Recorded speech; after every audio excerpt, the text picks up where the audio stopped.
They say time is a river. But I've come to believe it's more like a maze. Twisting corridors. Hidden doors. Some paths lead forward. Others double back. And some, if you're foolish or desperate enough, let you step outside altogether.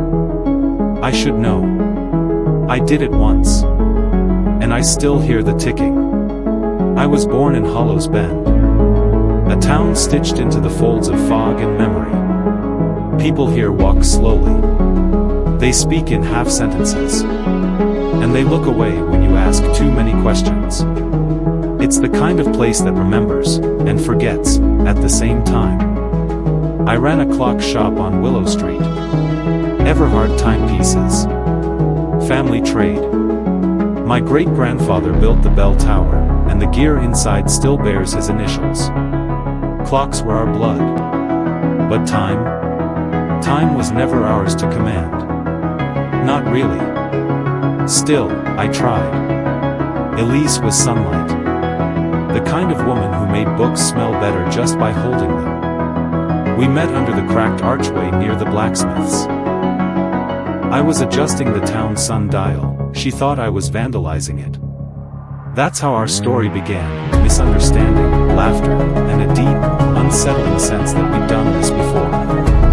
Miriam came 2 years later. She was born under a blood moon, with tiny fingers that curled like clock hands. The midwife said something in hushed tones about a mark behind the ear. I never asked what it meant. I didn't want to know. For a time, I don't know how long, we were happy. Every chime of the hour was a gift. Elisa's laughter filled the corners of the house like sunlight, and Miriam's first word was tick. Then came the fever. It swept through Hollows Bend like a whispered curse. Quiet. No fanfare. Just silence where voices used to be. Elise collapsed humming. Miriam followed, clutching a music box I'd made for her. No screams. Just stillness. After the burial, I stopped speaking. Not by choice. It's just, there were no words left. Only gears. Springs. And the relentless tick-tick-tick of things moving forward without me. I remember sitting in the shop, surrounded by clocks, wondering if any of them were lying to me. That's when the dreams began. In the dreams, the clocks bled. Not metaphorically. I mean crimson drips from brass casings. Gears fused with bone. I saw Elisa's eyes behind the face of a grandfather clock, blinking once with every chime. Miriam danced between pendulums, growing taller each time I blinked. Time was folding. Or I was. One night, during a thunderstorm that felt louder than it should have been, a stranger entered the shop. He didn't knock. Didn't speak. He wore a gray coat that shimmered strangely, not wet, not dry. Just wrong. He smelled of dust and burnt paper. And in his hand was a blueprint. It was a design. A clock, or something that pretended to be one. No numbers. No hands. Only spinning rings inscribed with symbols that made my teeth ache just to look at.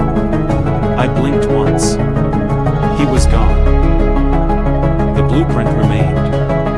I tried to burn it. The fire turned blue. So I buried it. But the next morning, it was on my workbench, clean, pressed, waiting.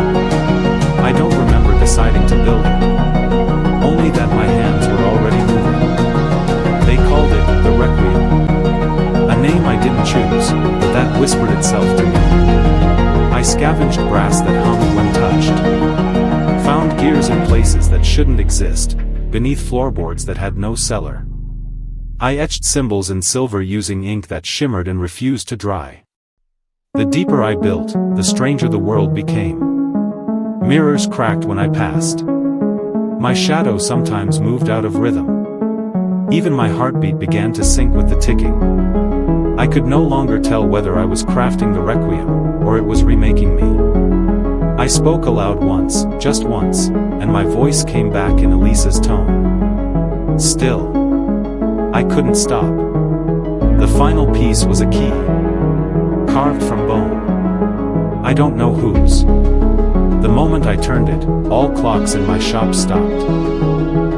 And the shop fell silent. So silent I could hear breathing, but it wasn't mine. Then the air bent, and the shop peeled away like paper.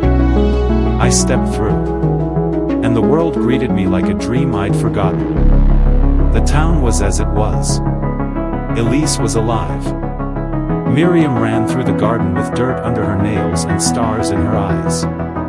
They embraced me, not as a stranger, not as myself, but as someone they almost remembered. For a while, we lived. If it was a lie, it was a beautiful one. But lies rot. Time grew strange. Birds flew in spirals. The sun blinked. People spoke backwards, then forgot they had mouths. The sky would stutter, and sometimes stop. And in the corner of my eye, there were always shadows that didn't belong. I saw my own reflection and it smiled before I did. And at night, the watchers came. Tall. Still. Faceless. They stood in windows. In doorways.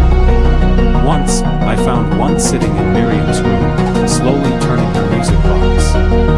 When I blinked, it was gone. But the box played in reverse. I asked Elise what they were. She said nothing. She just handed me the key again. Only this time, it was cracked. The man in gray returned. He spoke without moving his lips. "You are the wound," he said. "You opened the hinge that was never meant to swing. Now it must close. What happens if I stay?" I asked. He showed me. Hollows bent, fractured. People frozen mid-laughter. The bell tower collapsing in on itself. Time eating its own tail. The clocks screamed. A voice, not his, echoed in my mind. All clocks stop. Even the ones we build in dreams. I kissed Elise goodbye. Miriam clung to my leg, asking if we'd play again tomorrow. I lied. Then I turned the key backward. And screamed as the requiem shattered from the inside out. I awoke in the shop. Cold. Soot-stained. Only one clock ticked. A small wooden one Elise once painted.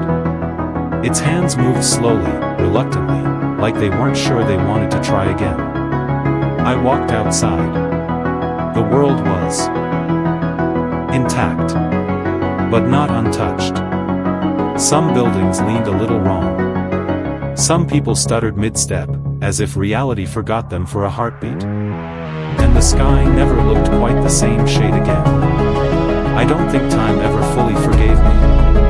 Now, I fix simple clocks. I don't ask questions when people bring me ones that chime at strange hours. I smile when children say my clocks and sing in their dreams. I don't correct them. Every Sunday, I visit the hill. Their graves are still there. Usually.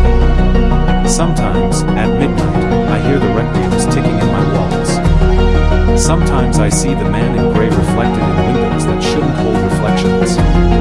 Sometimes, I still dream of backward lullabies. But I no longer try to change anything. I just listen. And tick quietly forward. Because time isn't a river. It's a maze. And I've already taken the wrong turn once.